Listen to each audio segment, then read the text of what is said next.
Hello there and welcome to the Secrets of Organ Playing podcast. I'm your host, Vidas Pinkevicius.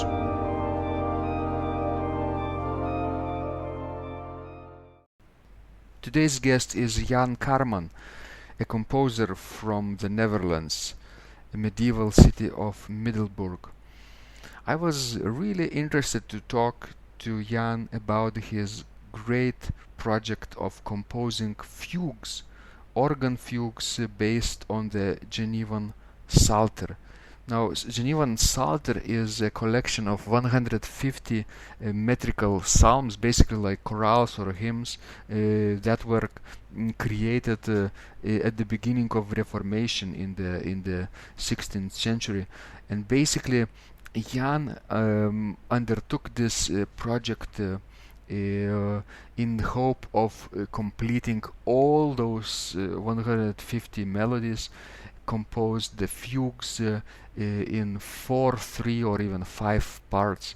So a part of this project is already completed, and I'm very curious to talk to Jan about how this came to be, what inspired it, and what is his compositional process. So I hope this conversation will be inspiring to other organists who want to try their hand at composing various contrapuntal compositions based on fugal techniques. I hope you will enjoy this conversation. Jan, I'm so excited to talk to you about your compositions, about your composing process and everything that you have in your musical life. So, for starters, can you tell our listeners how you first fell in love with organ, music, and composition? Yes, it was from my childhood. You have read in my bio that there was an abundance of music making in our family, and it's because of my parents were members of the church, the local church, and of course there was a lot of singing and playing, and it was done on the harmonium. Excellent. So, a lot of music playing and music making in your family. That's great. And who introduced organ to you? Well, via the church, of course. And I was always impressed by the sound of the organ. And as I told you before, my elder brother was organist there. And I saw the scores and the books he used, and I was very impressed.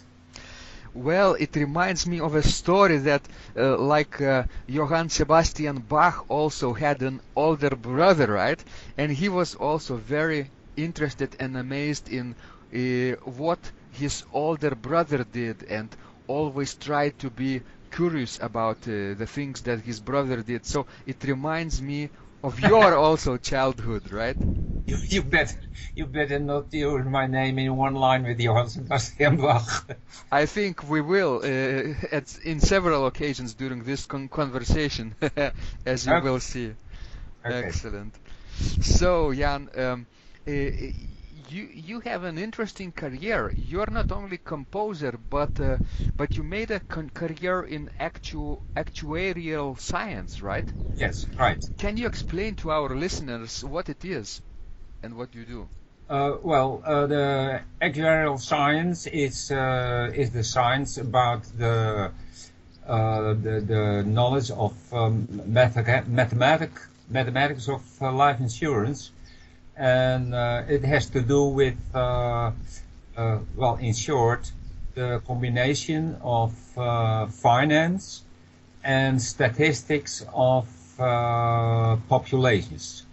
That's amazing. So it's really in the field of mathematics and statistics, right? Yeah, right. And yes. You calculate the costs, right, and the risks for insurance companies, right? Yeah, right. Exactly. So you calculate how probable is an accident, right, for a person of particular lifestyle, right?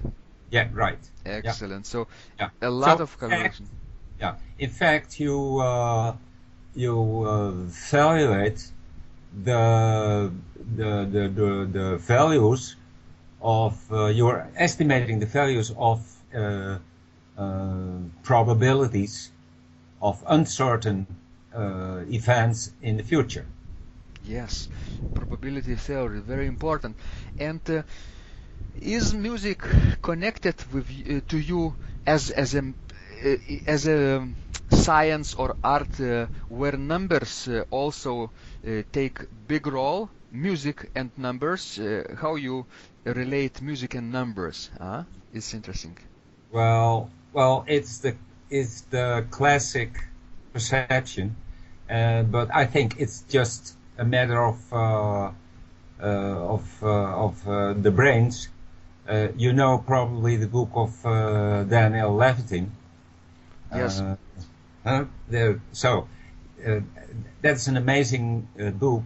But I think if you have a certain level of intellectual perception, you can do math and you can do music.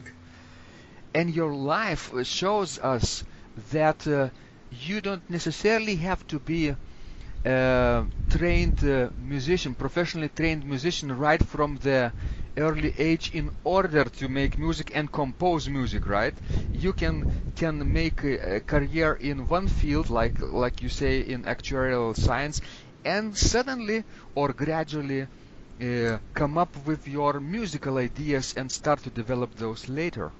Well, I can say that music has never been away from my life. In fact, um, at a very young age, I I could play, say, the chorales that were and the hymns that were used in church and in the family, and um, I think as from my 11th, 12th,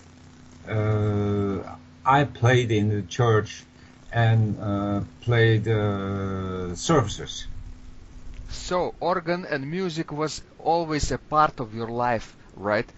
Yes, right. Yes, and later you even became closer related to the music because you started basically exploring musical ideas of your own and trying to put those ideas on paper, right? Yeah, right. Even reading the notes, uh, I never had lessons of that.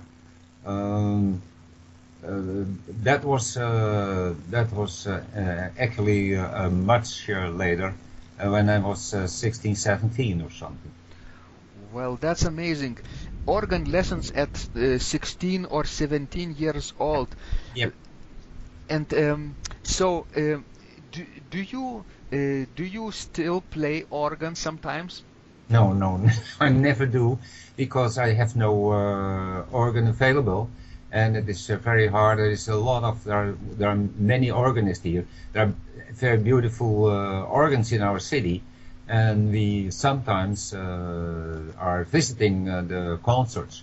There are quite some concerts for, say, on weekdays, and namely on Thursday, in church, for the comfort of the tourists. Well, that's amazing. That's how it usually is in European cities, right? Which Yeah, have medieval backgrounds and beautiful churches, right? And beautiful old towns. Tourists come and visit the old places and also enjoy the music making in these places, right? yeah, right. Yeah, Excellent. yeah. So, Jan, I'm very excited to talk about your great composition project where you try to compose on the tunes of Genevan Psalter the fugues, basically 4-part or 3-part or even 5-part compositions, polyphonic compositions based on these church tunes. I'm very curious to know how this idea came about, who inspired to you? Well, maybe, well, you know of that first substantial composition that I made on the Lector at the Miracle Suite, and the third movement is a fugue on that melody. It's a melody from the beginning of the 20th century, and I made a fugue on that, and quite I had a lot of fun to do that and to have made that. And then I thought I think I'm going to dedicate to writing fugues, and because it's a high level of music making, and well, it has an intellectual impact on music. And so I thought, where do I get my themes from? And because I had been organist in my youth, I had those 150 melodies of the Genevan Psalter. And so I started. So it's amazing how your early background in Dutch Reformed Church, right, leaves an impact to your later life, right? These melodies are well known to the people of the church, and you sing every Sunday, right? Many of them you repeat them, and organist introduces them and improvises on them, right? Yeah. And these melodies become a part of who you are, basically, right? It's like a folk song for you. It might, yes, it might, but I also think that the Genevan Psalter is a cultural monument of first order, and whether you are a believer or a non-believer doesn't matter. Exactly. These beautiful melodies, metrical psalms that Claude Goudimel, right, in the 16th century composed, and others also incorporated in this beautiful collection of 150 psalms, continue to make impact, and they don't sound ancient. I mean, they do sound ancient, but they are still relevant to churchgoers of 21st century. Also, it might be turn out that it is useful for future organists, but that's not my main purpose. My aim is just to develop the techniques of counterpoint and to make short fugues on those melodies that are not always suitable for a fugue theme, but then you can always a bit massage them and change them metrically or in the melody, and make it fit for a nice fugue. And I aim to make fugues of about 2 minutes. Most of them are at least 2 minutes, but some are longer, some are smaller. That's great. So you basically approach the fugue as a great contrapuntal exercise, right? Which you can basically create in order to develop your contrapoint techniques and contrapuntal practice. Basically, Jan, it reminds me of one famous fugue professor at the Paris Conservatoire in France. I think it was in at the beginning of the 20th century. I don't remember the name, but he taught a class about fugue, right? Wasn't that Jan Karman? Yeah, no, probably not Gigoux. Maybe another one. Dupré? I read about him in the great fugue treatise by André Gedalge, Okay. Gedalge, Great. or No. I don't know how to pronounce, but the story goes that this professor of fugue had a practice of sitting down at the table every morning before breakfast and Yeah. writing one fugue uh, for 20 years every day. So that's That's amazing. amazing. It is. Yeah. So imagine what can you do in 20 years when you just constantly practicing this craft and art and science.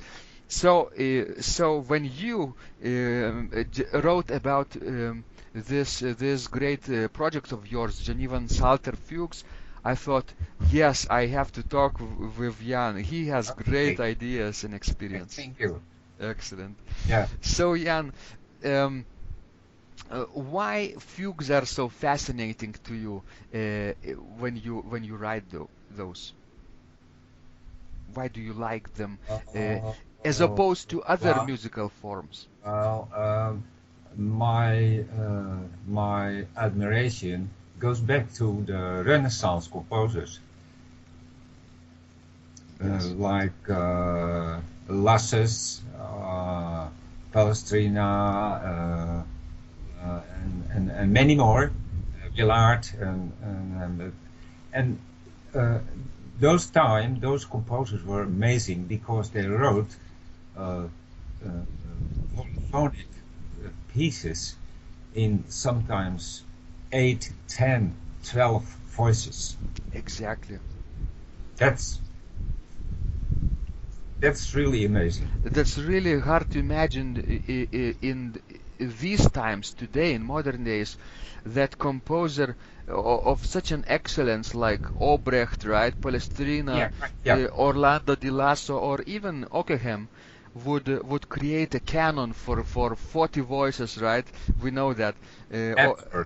it's such a um, deep intellectual process that these composers and musicians went through in those days, and largely in today's times these Yeah, techniques are not used to the best of their abilities, basically. Not too many composers still use counterpoint, you know. I think I agree with you. It's amazing how well it's the time of Ockeghem, Obrecht, the 15th and 16th century. Uh, I think those guys were also mathematicians. Exactly. Yes, and music was part of the quadrivium system, right? Yeah, right. Uh, Science of the sounding numbers, basically.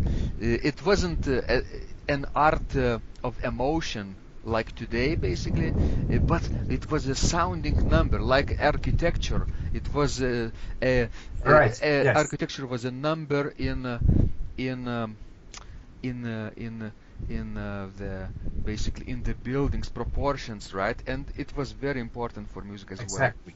Exactly. That's why I wrote recently on somewhere on LinkedIn that fugues are constructed, and it is more a matter of the brains Yes, than of the belly. yes, and it reminds me of the great project that Johann Sebastian Bach wrote, the art of fugue, right? Yeah. It Right. also is very intellectually deep Right. and Exactly. artistically also very pleasing to listen to Yeah. and to Yeah. play. Yeah. That is remarkable because if well, I'm not sure, but if technically the pieces are all right, they'll sound good. But that's a statement I'm not sure about. Yes.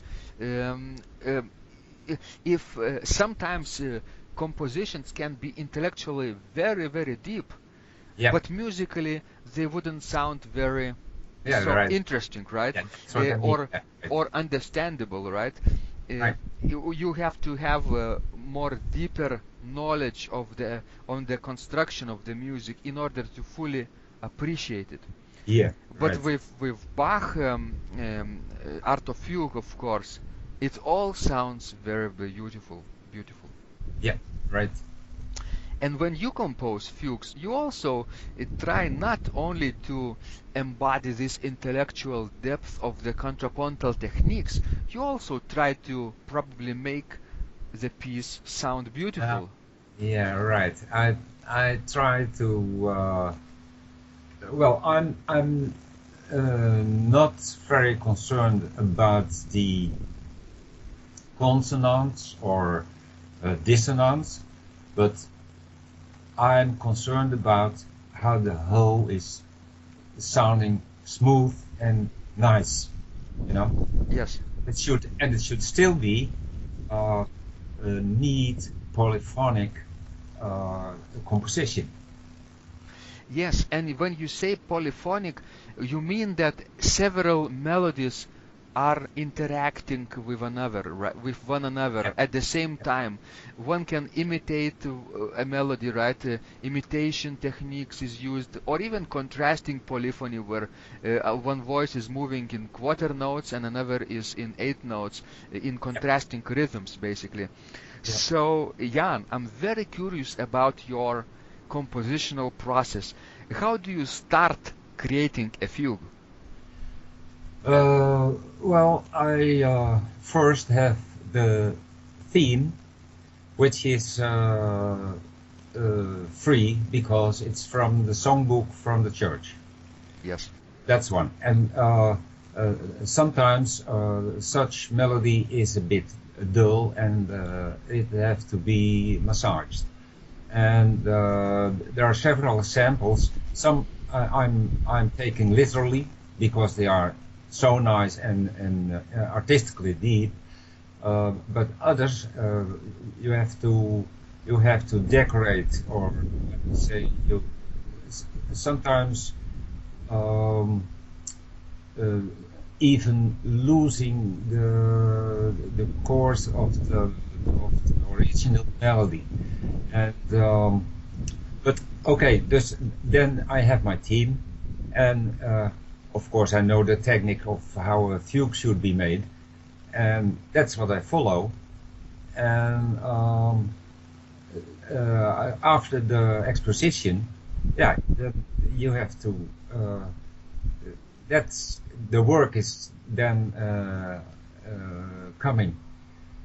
You have to lynch, or you have to you have to make new courses, new uh, and and it should be finally a piece that is worthwhile to listen to. Yes. So basically, Jan, your process starts with having a theme, right? Yeah, You take a melody, you yeah. take probably the first phrase of the chorale, of the psalm, Sometimes, mostly, yeah, mostly. or do you create a like a chorale fantasy where you treat different phrases in the course of the Yeah, work? yeah, yeah. Well, Expand. that's yeah. Oh, that happens also. Wonderful. There are a few examples. Sometimes, uh, well, in one fugue, I used the first phrase and the last phrase together and blended together and used it as a theme. Excellent. So in one theme, you basically use two parts of the same psalm, the first part and the last part, right? Happens, yes. And they work together very well polyphonically, right? Yeah, right. Yeah, Excellent. So it reminds me of how César Franck improvised at Paris Conservatory during his improvisation exam. I think he was presented with the two themes, and usually the tradition was to improvise two separate pieces. But César Franck, he basically noticed that these two different themes go very well polyphonically, yeah, and right. he improvised at the moment uh, one piece, but on two subjects polyphonically and in canon and different techniques. Wonderful. Yeah, that's wonderful. Yeah. And the jury, the professors didn't like it, of course. Yeah. They were so conservative. Right. Conservative. Yeah.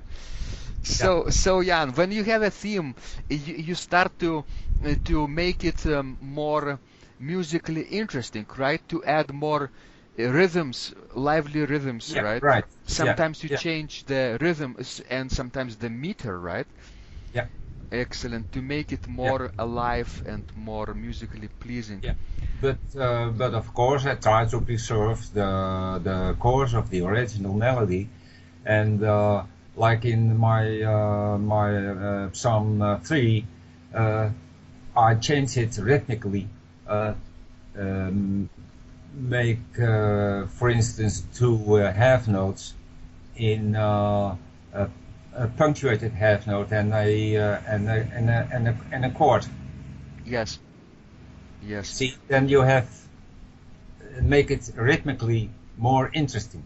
Yes, you always look not only on paper what it looks like, but also imagine how it sounds, right?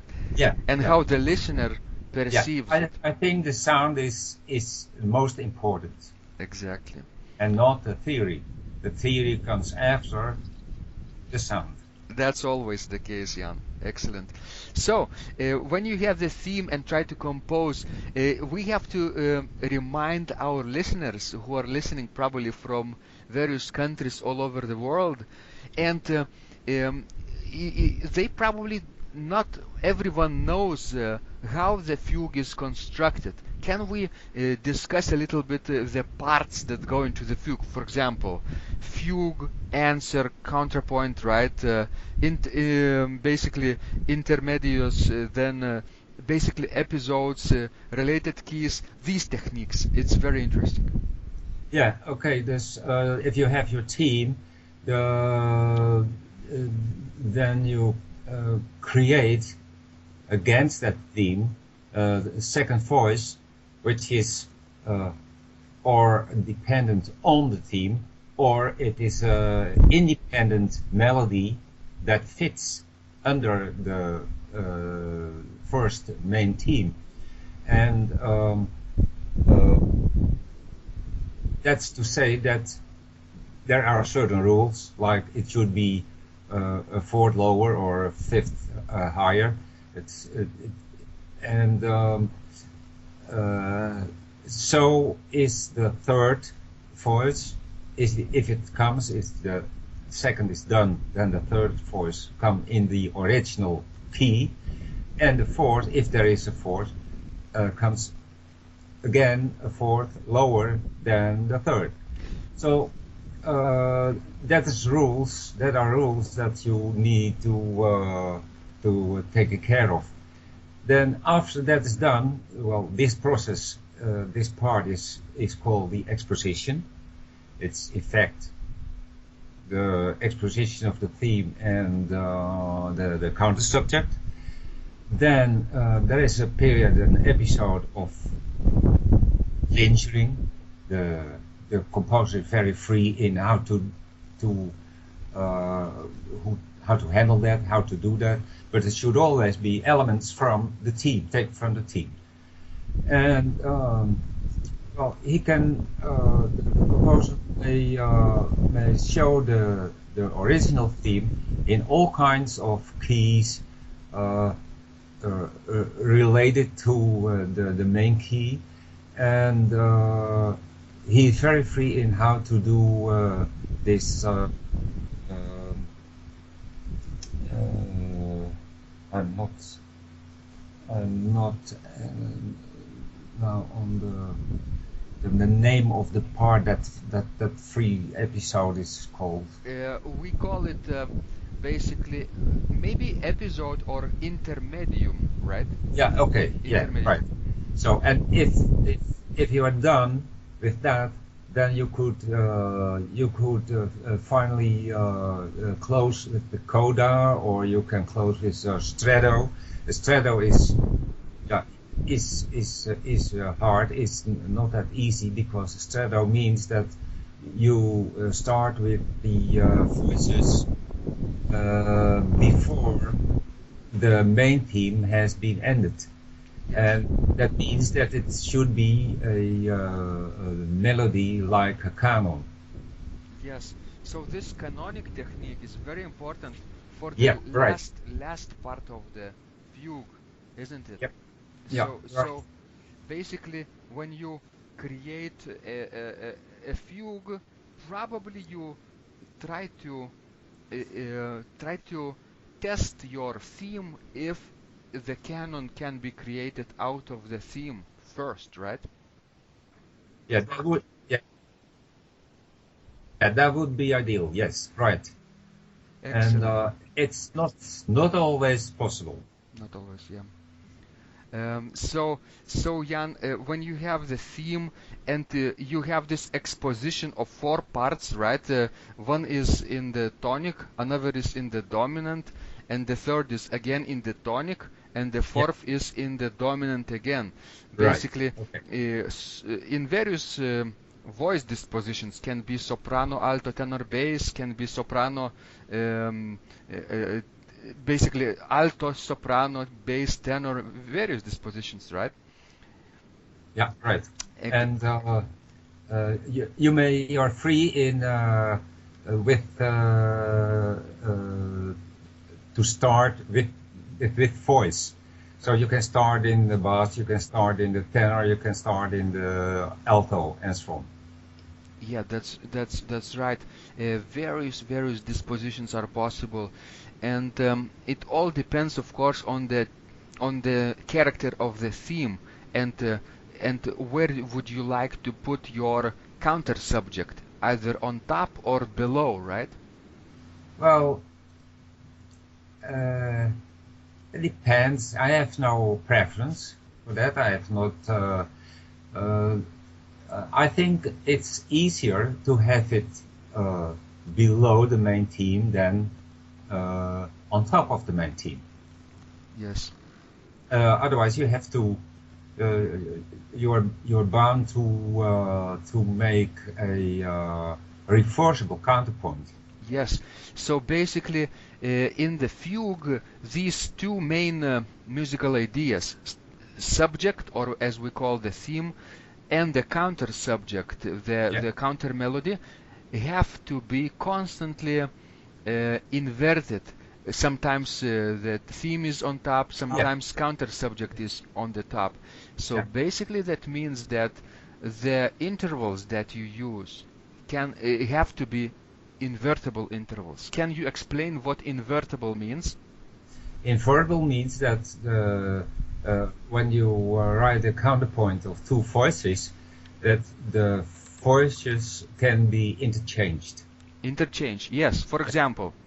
Yes. For example, a fifth becomes a fourth, right? Right. Or Right. the third becomes a sixth. Yeah. Yeah. Yes. And then you have to be careful not to write two chords, two fourths after each other, because when you invert it, it becomes two fifths. Exactly, exactly.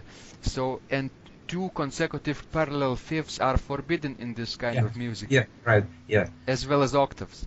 Yeah. Are forbidden, but sometimes, or is, really scarce time, I use them on purpose. So I have one example in Psalm 2, for instance, Yes. where I try to imitate the sound of Defy. Yes. You know, Defy is from I think the 13th century. Yes, the earliest, basically end of Middle Ages, Yeah, beginning of the yeah, yeah, 14th century, or even 15th century, beginning, yeah. end of And 14th, yeah. Guillaume Dufay, yeah, Burgundian right. composer, right? Yeah, yeah, yeah. Excellent. And there I used in the counter subject a parallel fifth, Uh-huh. because it has an effect that's all right. You know, that's um, uh, medieval. That's Renaissance, Yes, by the way. yes. You know. So sometimes you even try to imitate these old composers, like you said, Guillaume Dufay and others, Renaissance from Renaissance times.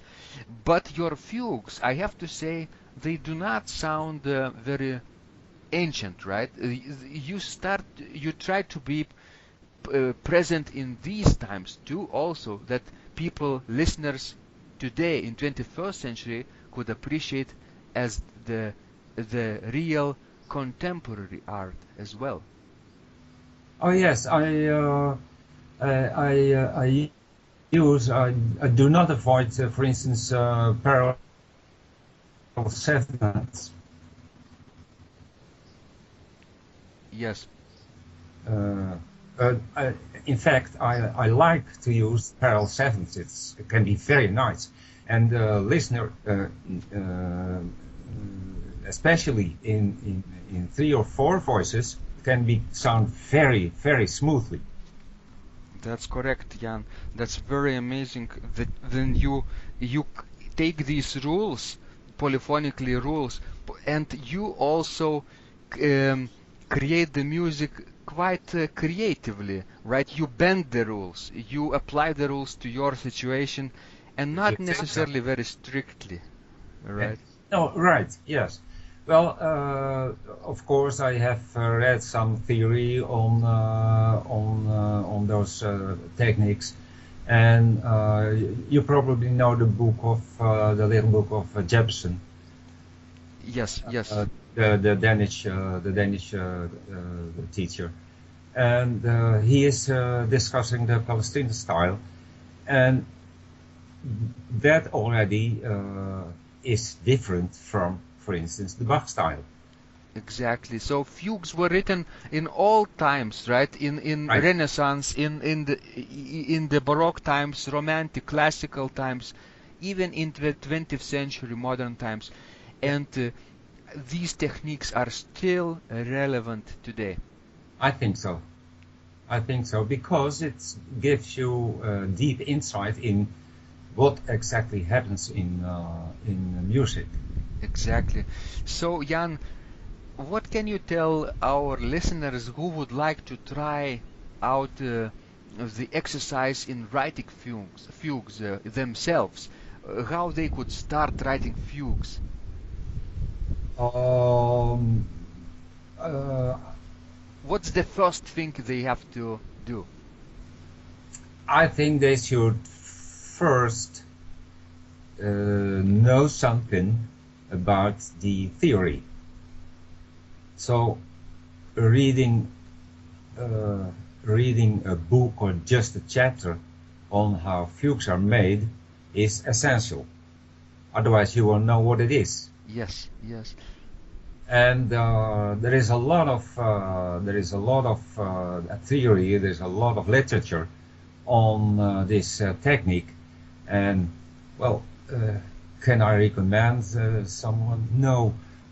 It's also a matter of would you like to compose this kind of techniques? That's always the point with everything, of course. You should like it. You should like it in the first place. Yes.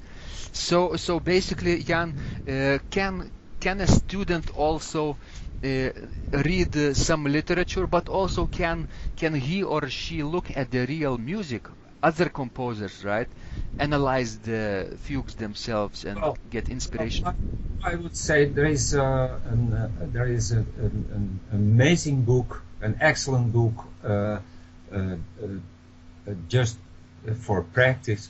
It is from Johann Christoph Bach, and it's called 44 Chorales for Preambuleren. Yes, this is little one-page chorale preludes, but they are polyphonically very interesting.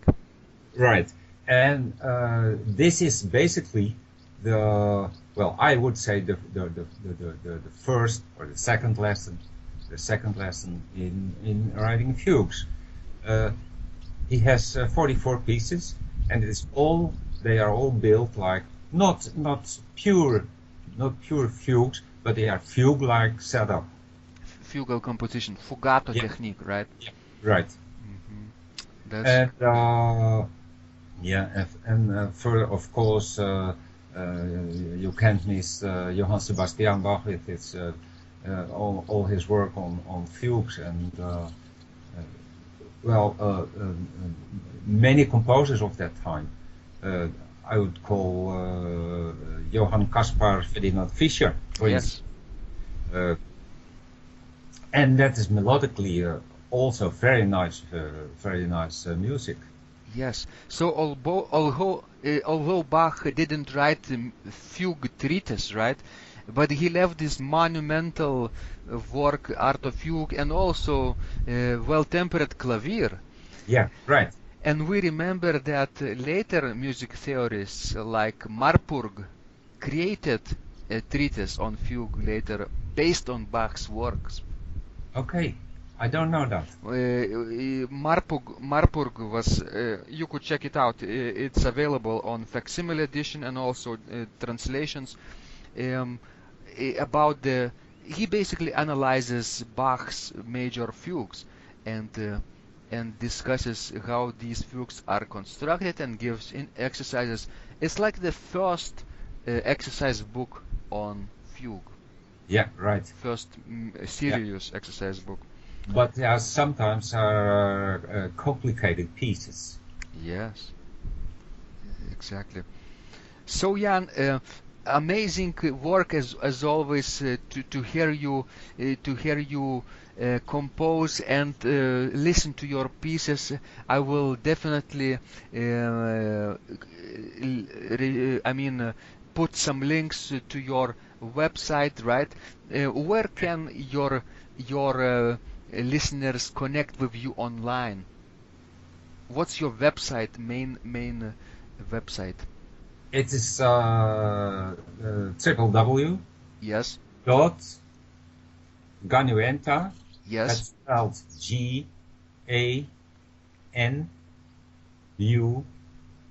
GANUENTA.com. Ganuenta.com. Excellent. Right.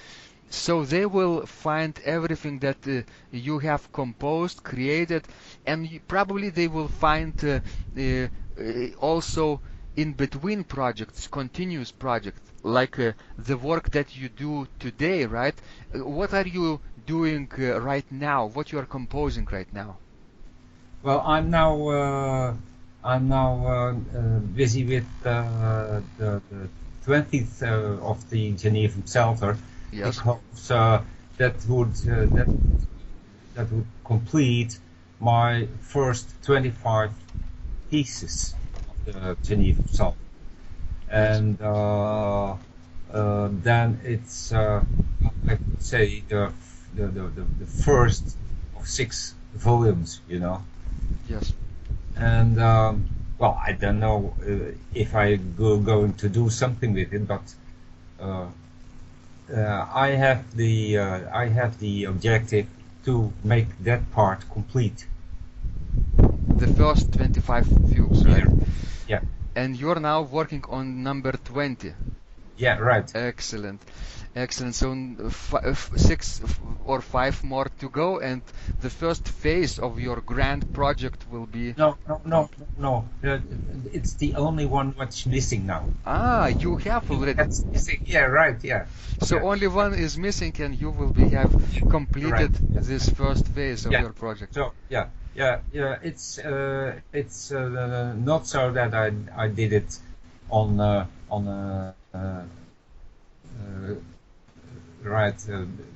sequential basic, but I picked someone, and then and so there was a gap between say 15 and 25, and I filled it up consecutively. Yes, and I've heard, Jan, that you also have created some pieces for flute as well. Oh yes, yeah. So you played flute yourself, right? Yeah, I have been playing the flute for many years, and well, it's because of living in in Amsterdam in that time. You live on a small room, and you can't have a piano there, and so if you want to make music, you have to have a smaller instrument. So I chose the flute, and it had been a really nice time. Excellent. So flute can be carried with you wherever you go, right? Yeah, right. It can Yeah, fit right. in your bag, basically. Yeah. Very practical. That's right. Yeah. Amazing. So thanks so much, Jan, for the work you do. It matters a lot for the students around the world, I'm sure, who are interested in following your footsteps in creating fugues on various subjects, right? They can be on Genevan Psalter, but they can also be on any hymn melody, any chorale melody. Yes. As you maybe remember, I made one on an old Flemish folk. Yes. It doesn't matter. It doesn't matter the type of melody. Right. You can compose a fugue based on the national anthem of your country, right? Yeah, I did. Yes. Excellent. Yeah. And even on folk songs, right, of your country. Yeah. So I hope my students all over the world will pick up this idea of creating fugues, exercising your intellectual abilities. It's like a brain exercise as well, right? Well, I think that is. I followed many discussions where people think this is, I think, almost a classical or general sense that music comes from the emotions. Yes. But I'm almost sure that making music, composing music, comes from the brains. Always first from the brain, probably. Yeah, right. Yeah. From a very, very important part of the brain, basically, which controls our intellectual abilities, our decision-making abilities, right? Yeah. So I would say there are only 3 prerequisites for making music or for making anything. That's talent, craftsmanship, and passion. Talent, craftsmanship, and passion. 3 things that you need to have in order to create something, right? Yeah. Right. And usually hard work, right? Yeah. And hard work, of course. Hard that work. Makes the craftsmanship. Exactly. So thank you so much, Jan. You have been a real inspiration with true talent, true craftsmanship. Welcome. And let me say that I admire your inexhaustible energy to do all those things. Thank you so much, Jan. I appreciate it. You're welcome. And we'll talk to you when the entire Genevan Psalter project will be completed. That's over many years. Excellent. I hope you will be working now on these fugues with even more enthusiasm and energy. Okay, I think so. Excellent. So see you. Bye bye. Thank you. Yeah. Bye bye. If you liked this conversation, I encourage you to visit my blog Secrets of Organ Playing at organduo.lt, where you will find lots of insights, practical advice and training for every area of organ playing. You can subscribe to this blog for free to get your daily dose of inspiration and to be the first to know when any of my future podcasts roll out. I hope to help you reach your dreams in organ playing. I'm Vidas Pinkevicius. Thanks for listening, and I'll catch you online really soon.